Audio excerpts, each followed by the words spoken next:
झारखंड के कॉन्टेक्स्ट में अगर हम बात करें तो कहीं ना कहीं शिक्षा पूरी तरह से पब्लिक डिबेट, पब्लिक स्फीयर से बाहर चला गया है।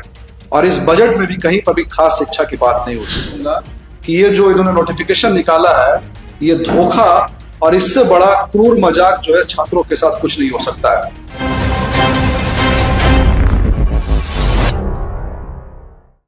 भाजपा प्रदेश कार्यालय में एक प्रेस कॉन्फ्रेंस का आयोजन किया गया। इसके साथ ही आपको बता दें उस प्रेस कॉन्फ्रेंस में यूपीएससी सरकार के द्वारा जो यूपीएससी 350 करोड़ का जो टेंडर निकला था उस पर भाजपा लगातार कटाक्ष करती हुई नजर आई। इसके साथ ही जो मैया सम्मान योजना लगभग 3 महीनों से जो बकाया है महिलाओं का सम्मान राशि, उन चीजों पर भी उन्होंने कहा। और आगे क्या कुछ कहा आइए आपको सुनाते हैं। सभी बहनों को महिला दिवस की हार्दिक शुभकामनाएं। आज का जो प्रेस कॉन्फ्रेंस है एक बहुत जरूरी मुद्दे पर है। सरकार से जुड़ी हुई एक योजना है, उसके ऊपर हम प्रेस कॉन्फ्रेंस हमने इसको किया है। तो जैसा कि इसके पहले भी मैंने एक प्रेस कॉन्फ्रेंस किया था जिसमें मैंने एक योजना का जिक्र किया था यूपीएससी, उसी से रिलेटेड एक और योजना का जिक्र है। तो अगेन कुछ पार्ट्स में इसको डिवाइड करते हैं। सबसे पहले तो मैं इसके बैकग्राउंड पे बोलूंगा, उसके बाद जिस योजना का जिक्र उस योजना के बारे में जरा सा बात करूंगा, फिर हमें विपक्ष को कहां पर ऑब्जेक्शन है सरकार की इस योजना पर उस पर बात करेंगे, कुछ सुझाव है उसको देंगे, उसके बाद आपके कुछ क्वेश्चंस है तो हम उसको हम लेंगे। तो साथियों, अगर भारतीय संविधान को हम देखेंगे तो संविधान का पूरा क्रक्स, पूरी की पूरी जो कहानी है वो उसके प्रस्तावना में लिखी हुई है, प्रियम्बल में लिखा हुआ है।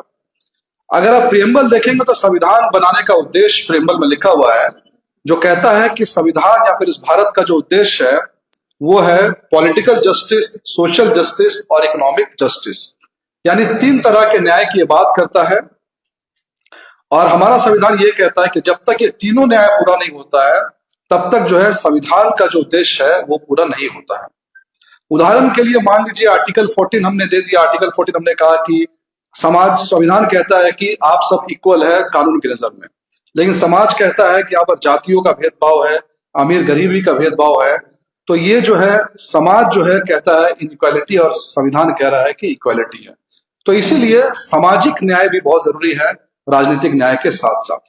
लेकिन एक व्यक्ति जो कि भूखा है, जिसके पास खाने के लिए नहीं है, अगर आप उसको संविधान के आर्टिकल्स बताएंगे तो अगेन वो कहेगा कि मेरे लिए सबसे पहले 2 वक्त की रोटी है, इसके बाद आर्टिकल 14 या कोई भी संविधान का आर्टिकल मेरे लिए है।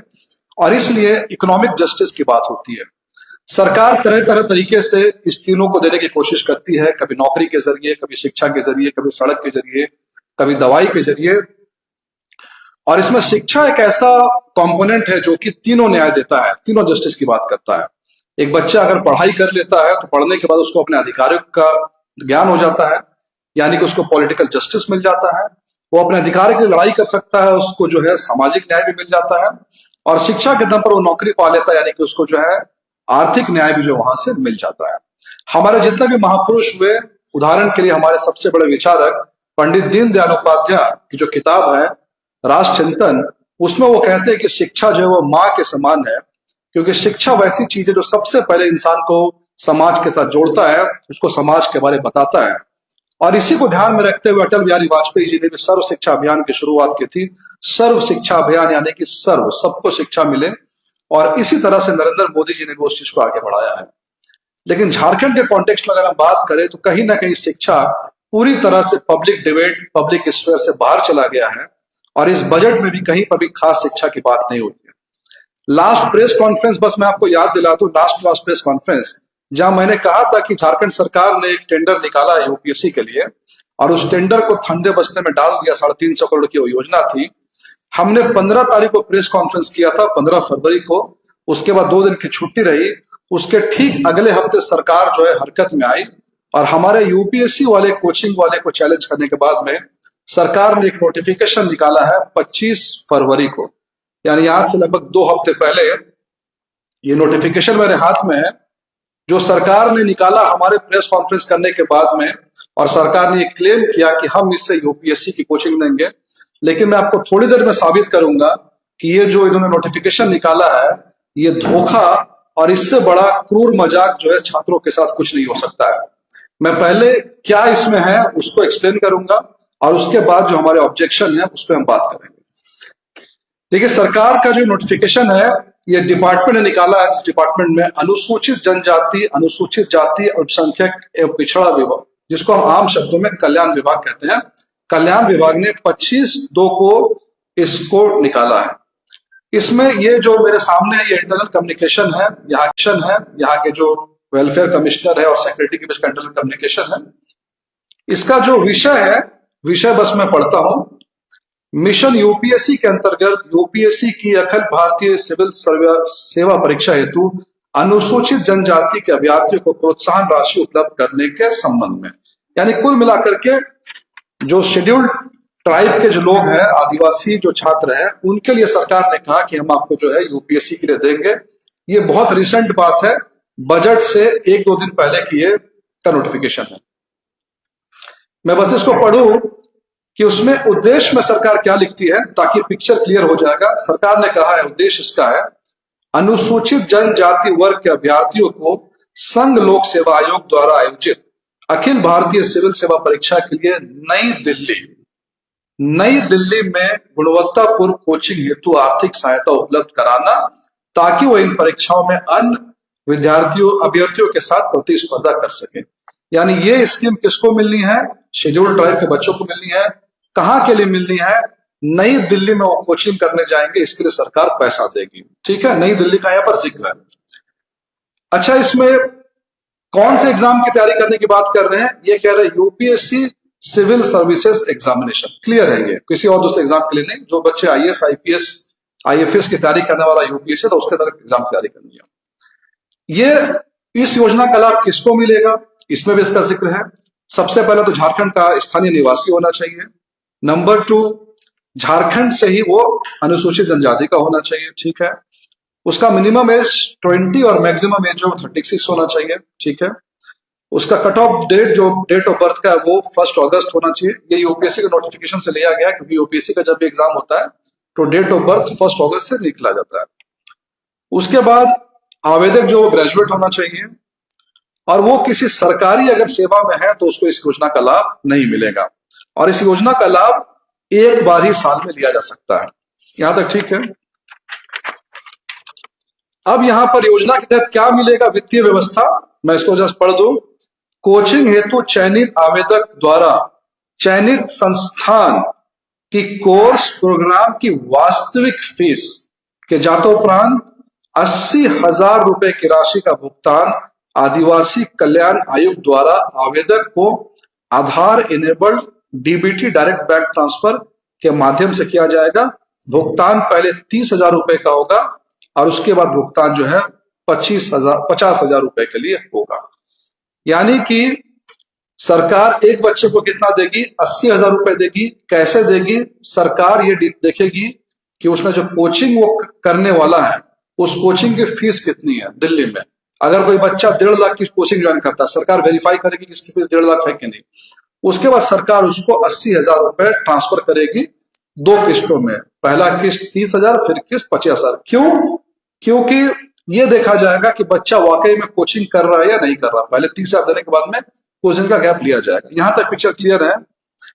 अब इसमें सबसे मजे की बात, और जो हमारा ऑब्जेक्शन इस स्कीम पे है, अच्छा, इस स्कीम में 100 बच्चों को दिया जाएगा, यानी कि टोटल कितना है? जो 80 लाख रुपए सरकार जो है खर्च करेगी एक साल में इस स्कीम पे। अब हमारा ऑब्जेक्शन किस पे है? यानी सरकार ने कह दिया कि ट्राइबल बच्चों को ये पैसे मिलेंगे। क्यों मिलेंगे? वो दिल्ली जाकर ताकि कोचिंग कर सके। क्यों कर सके? ताकि और बच्चों के लिए के साथ वो खड़े हो सके at par of the competition. लेकिन सरकार ने कहा है कि जो मेरिट लिस्ट बनेगा, हम किन आदिवासी बच्चों को देंगे, उसमें है कि हम उन आदिवासी बच्चों को देंगे जिसमें 4 क्राइटेरिया लिखा गया है। सबसे पहला क्राइटेरिया है कि जिस आदिवासी बच्चे ने यूपीएससी का सिविल सर्विसेज का इंटरव्यू दिया होगा, उसको हम कोचिंग करने के लिए पैसे देंगे। यानी जो बच्चा इंटरव्यू दे चुका है, आप उसको कोचिंग करने के लिए पैसे देने वाले हैं। या कि हम दुकान खोलने के लिए तुमको लोन देंगे, और सर्टिफिकेट क्राइटेरिया में मांग रहा है कि दुकान का सर्टिफिकेट हमारे पास दो। आप गाड़ी चलाने के लिए उसको गाड़ी देना चाहते हैं, और आप बोल रहे हैं ये योजना उसी को मिलेगा जिसके पास पहले से गाड़ी हो। ये इससे बड़ा फ्रॉड और इससे बड़ा ढकोसला कुछ नहीं हो सकता है कि आप कह रहे हैं कि आदिवासी बच्चों को दिल्ली भेजेंगे कोचिंग करने के लिए, और सबसे पहले उन आदिवासी बच्चों को भेजेंगे जो पहले ही यूपीएससी का इंटरव्यू दे चुका है। सेकंड, उन बच्चों को देंगे जिसने पहले ही यूपीएससी का मेंस लिखा हो, यानी प्रीलिम्स हो क्वालिफाइड है। थर्ड, जिसने जेपीएससी का इंटरव्यू दिया हो। और फोर्थ, जिसने जेपीएससी का मेंस लिखा हो।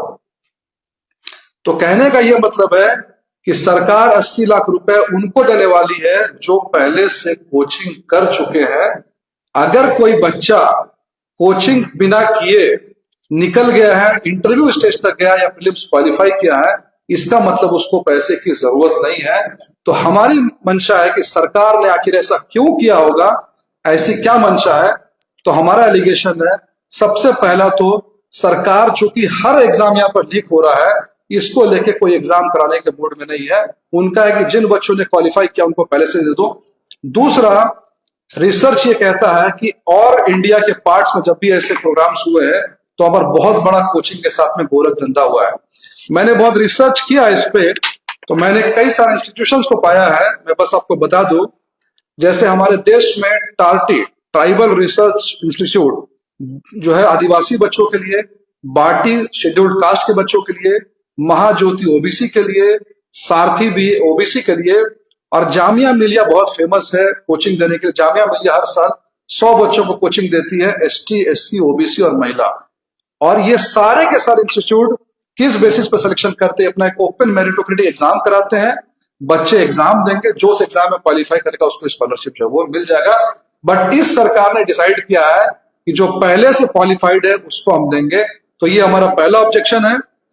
दूसरा ऑब्जेक्शन हमारा ये है कि सरकार ने कहा है कि आदिवासी बच्चों को दिल्ली में कोचिंग करने के लिए पैसे दिए जाएंगे, लेकिन दिल्ली की स्थिति ऐसी है कि वहां पर कोचिंग से ज्यादा लिविंग एक्सपेंसेस का खर्च आता है। तो हम सरकार से ये डिमांड करेंगे कि ये जो 80,000 रुपए दे रहे हैं, इसके साथ साथ में जो छात्र दिल्ली जाएंगे पढ़ने के लिए उनको मंथली स्टाइपेंड भी जो वो दिया जाए। तीसरा हमारा डिमांड है कि सिर्फ शेड्यूल्ड ट्राइब नहीं, बहुत जल्दी सरकार ये ओबीसी, एससी या फिर इकोनॉमिकली वीकर सेक्शन वुमेन के लिए भी इस योजना को जो है लागू करे। और हमारा एक सजेशन रहेगा गुजरात मॉडल का। गुजरात ने इसमें क्या किया है, अपना एक अलग इंस्टीट्यूट बनाया है जिसका नाम है Sardar Patel institute of public administration. उदाहरण के लिए हमारा क्या कहना है कि अगर सरकार इसमें 80 लाख रुपए खर्च कर रही है और अगर सरकार एटीआई या कोई ऐसी बिल्डिंग में खुद की कोचिंग की व्यवस्था करे और 80 लाख रुपए अगर वहां खर्च करेगी, तो एक महीने में एक टीचर की सैलरी होगी 5 लाख रुपए, जिससे हम कंट्री का बेस्ट प्रोफेसर ला सकते हैं। और अगर बेस्ट प्रोफेसर आ गया तो एक साल में 100 बच्चे नहीं, एक ही जगह पे 500 से ज्यादा बच्चों को कोचिंग जो है वो दी जा सकती है। और इसलिए हम सरकार को से डिमांड करते हैं, चमरा लिंडा जी से डिमांड करते हैं कि इसमें जो गड़बड़ियां है इसको वापस लें, इसमें सुधार करें, ताकि सही में जिन आदिवासी बच्चों को इसकी जरूरत है उन्हीं को इसका जो है लाभ मिले। धन्यवाद, थैंक यू वेरी मच। कोई क्वेश्चन हो तो